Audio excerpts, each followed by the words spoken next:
이 시간 말씀을 받겠습니다.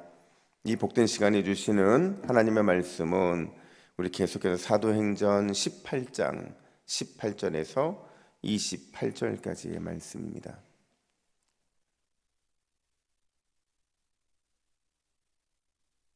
신약성경 219면에 있는 사도행전 18장 18절에서 28절까지 성숙한 공동체란 무엇인가 라는 제목으로 오늘 말씀을 받겠습니다.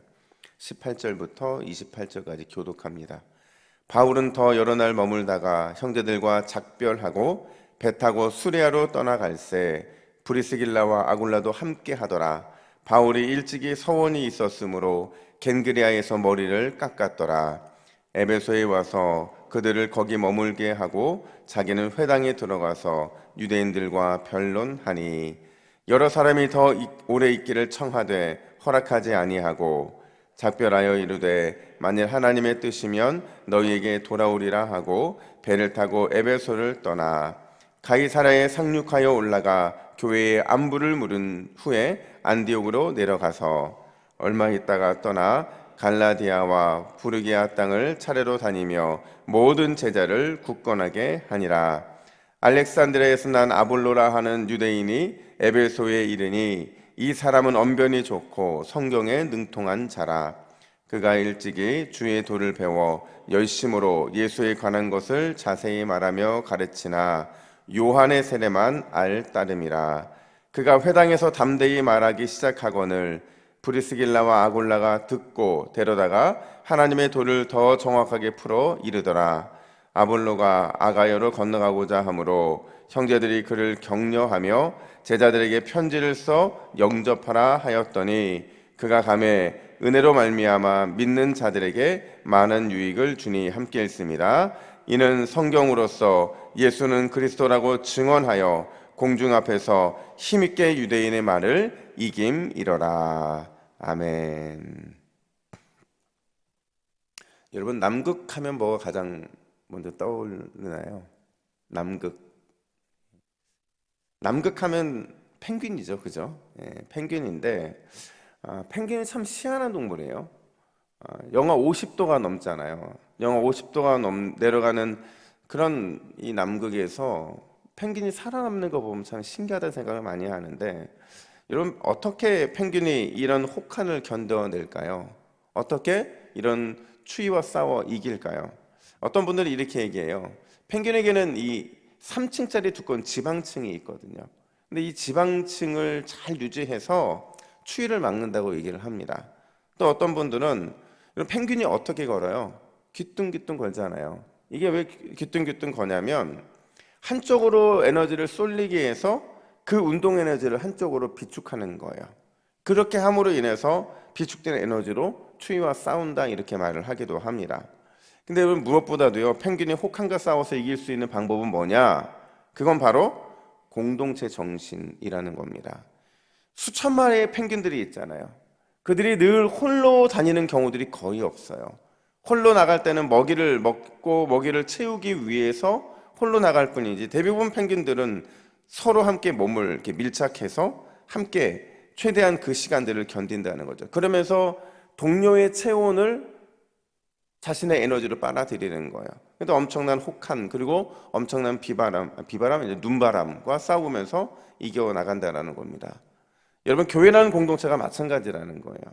교회는 항상 사탄으로부터 이런 영적 혹한을 경험하게 돼 있어요. 교회가 평안한다는 것은 어떻게 보면 지금 사단이 그 교회의 주인이 되었다는 얘기일 수도 있어요. 대부분의 교회들은, 또 어떤 면에서는 가장 작은 교회인 가정은 늘 이 영적인 혹한과 마주할 수밖에 없는 그런 공동체라는 거죠. 근데 그 영적 혹한과 싸워서 이기게 만드는 게 뭐냐? 교회의 공동체 정신이라는 거예요. 공동체 정신이 뭐예요? 한마디로 말하면 예수 그리스도의 마음으로 서로 사랑하고 섬기고 의지하는 것, 그게 바로 교회라는 공동체 정신이라는 겁니다. 그런 의미에서 오늘 본문은요, 진짜 성숙한 공동체 정신이 무엇인지를 너무 잘 보여줘요. 여러분, 과연 교회가 성숙해지기 위해서, 또 교회를 교회되게 하기 위해서 어떤 모습으로 우리가 세워져야 하는지 오늘 본문은 두 가지를 말을 하고 있는데, 첫 번째로 성숙한 공동체는 세움의 은혜가 있는 공동체다, 이렇게 말을 해요. 세움에 있는 공동체다. 여러분, 제가 오늘 본문을 좀 정리해 볼게요. 이렇게 정리해 보면 좋을 것 같아요. 여러분, 브리스길라와 아굴라 부부의 헌신으로 세워진 교회가 어떤 교회였어요? 고린도 교회였습니다.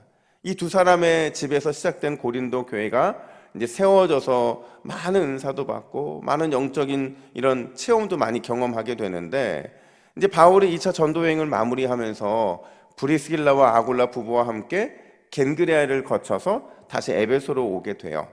그리고 그곳에서 오래 있지 못하고 바울은 떠나가게 되고 이제 가이사랴로 돌아가게 되고, 거기에 누구만 남았을까요? 브리스길라와 아굴라 부부만 남게 됩니다. 거기에서 브리스길라와 아굴라 부부는 누구를 만났냐? 열심은 있는데 요한의 세례만 알고 있던 아볼로라는 사람을 만나게 돼요. 근데 이 부부에 의해서 복음의 의미를 깨닫게 되고, 이제 아볼로는 다시 아가야로 건너가서 고린도 교회를 섬기게 되는데, 이런 일련의 과정 속에서 고린도 교회의 사역에 대해서, 아볼로의 사역에 대해서 이렇게 평가를 하며 본문이 마무리되죠.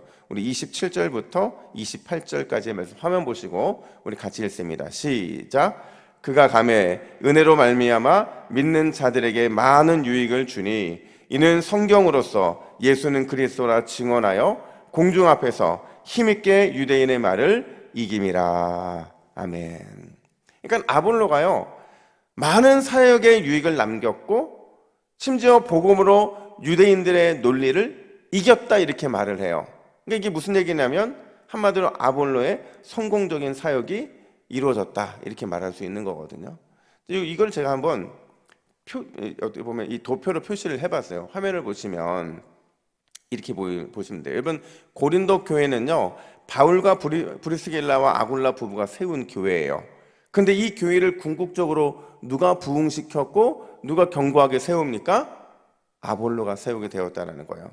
그리고 나서 또다시 바울이 3차 전도여행을 하면서 또다시 이 고린도 교회를 더 세우게 되는 모습을 보게 되는데, 또 에베소 교회의 경우를 보세요. 에베소 교회 원래 숫한 핍박과 고통 속에서도 바울이 세웠어요. 그리고 바울은 떠나고 누가 에베소 교회를 이어서 어떻게 그 영적인 케어를 합니까? 브리스길라와 아굴라 부부가 하고 있다는 거죠. 여러분, 이 표가 의미하는 게 뭐냐면요, 한마디로 말하자면 사역이 위임이 잘 이루어지고 있었다라는 거예요. 사역이. 여러분, 사역의 위임이라는 게 뭐냐면요, 누군가 한 사람이 그 사역을 독점하지 않는다는 거예요. 내가 세운 공동체라고 해서, 내가 부흥시킨 공동체라고 해서 절대로 독점하지 않는다는 겁니다. 사실은 바울의 입장에서는 굉장히 어려운 일이었을 거예요. 내가 교회를 세웠고, 내가 이 교회를 세우기에 매를 맞았고, 내가 이 교회를 세우기 위해서 내 헌신과 내 모든 것도 수고를 쏟아 부었잖아요.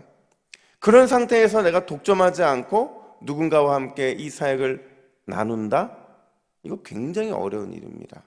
바울은 누구보다 탁월한 사역자였잖아요. 능력 있는 사역자였고, 교회를 세우기 위해서는 특별히 각별한 애정을 담아 세웠던 게 바로 사도 바울의 사역이었는데, 본인은 독보적인 존재였고 죽음을 무릅쓰고 수고하고 헌신했던 그였기 때문에 굉장히 어려웠을 거라고요. 근데 바울은 자신이 세운 교회를 다른 동역자에게 위임하기를 주저하지 않았다는 겁니다. 어떻게 이게 가능했을까? 제가 생각해 봤을 때 그럴 수 있는 근거가 오늘 본문에 등장을 하는데, 우리 18절 하반절 말씀을 같이 읽습니다. 화면 보시고 시작. 바울이 일찍이 서원이 있었으므로 겐그레아에서 머리를 깎았더라. 아멘. 갑자기 뜬금없는 이야기 하나가 등장을 해요. 2차 전도행이 마무리하면서 바울이 겐그레아에 가서 머리를 깎았는데 이 일이 서원 때문에 한 것이다, 이렇게 말을 해요. 이 서원이요, 여러분, 민수기 6장 1절부터 21절에 등장하는 나시린 서약이거든요. 머리를 민 거예요. 뭔가 약속을 했기 때문에. 근데 중요한 건 뭘 위해 서원을 했는지를 오늘 본문이 침묵을 하고 있다는 거예요. 그리고 오늘 본문 이후에도 그 이유에 대해서 어제 분명한 해명이 등장하지 않습니다. 이렇게 해명이 등장하지 않는 이 서원을 본문이 왜 언급해 주고 있을까?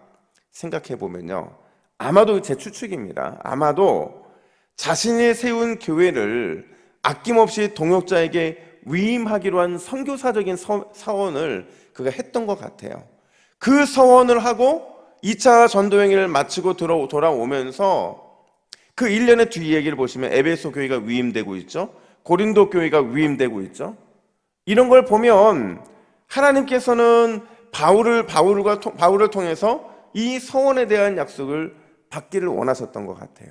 그래서 언젠가는 서원했을 것이고 그 서원이 2차 전도행을 통해서 각 교회들이 온전히 세워지기 시작하자 그 사역들을 위임하고 마치 내 것인 것처럼 그렇게 주장하지 않기로 결단하고 있는 바울의 모습이 오늘의 이 갱그레아에서의 머리를 깎은 서원이 아닐까, 그런 생각을 하게 된다는 거예요.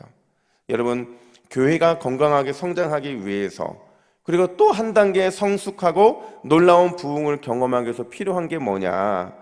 과감한 위임인 줄로 믿습니다. 맡기는 거예요. 내가 독점하려는 자세가 아니라 함께 세워주는 겁니다. 그래야만 건강하고 성장하고 성숙하고 부흥이 되는 그런 교회를 만들 수 있기 때문에 그렇다는 거예요. 제가요, 오늘 본문을 보통 하루 전에 묵상을 하니까 제가 어제 묵상을 먼저 하고 기도를 하다가 근데 그런 생각이 갑자기 드는 거예요. 내가 1년 전에 저희 교회에서 처음 기도했던 제목이 무엇이었을까? 제가 여러분 저희 교회와 처음으로 기도했던 제목이 뭐냐면, 하나님, 우리 교회도 리더십이 나눠지는 교회였으면 좋겠어요. 이런 기도를 했어요. 근데 리더십이 나눠진다는 게 뭐냐면요, 저는 사역에 있어서 평신도나 목회자의 구별은 없다고 생각합니다. 그러니까 말씀을 전할 때는 제가 사역자지만 우리가 주님의 교회를 세우고 몸된 교회를 아름답게 세우기 위해서는 저 혼자 다 못하잖아요. 우리 목사님들과 전사님들과 함께 못합니다. 우리가 할 수 있는 한계가 있어요. 그러면 평신도들 안에서 리더를 세우고 그들에게 함께 이 리더십을 공유하고 목양을 같이 하는 거예요. 그러면 교회가 얼마나 재미있는지 모릅니다. 교회 다니는 재미가 있고요, 교회에서 한 사람이 세워지고 예수 그리스도의 거룩한 일꾼으로 세워지는 모습들이 막 보여요. 그럼 교회가 부흥하지 말라고 해도 부흥이 이루어지는 겁니다. 근데 중요한 건 뭐냐면, 그러려면 그 리더십을 공유받는 사람들이 훈련이 돼야 되는 거예요.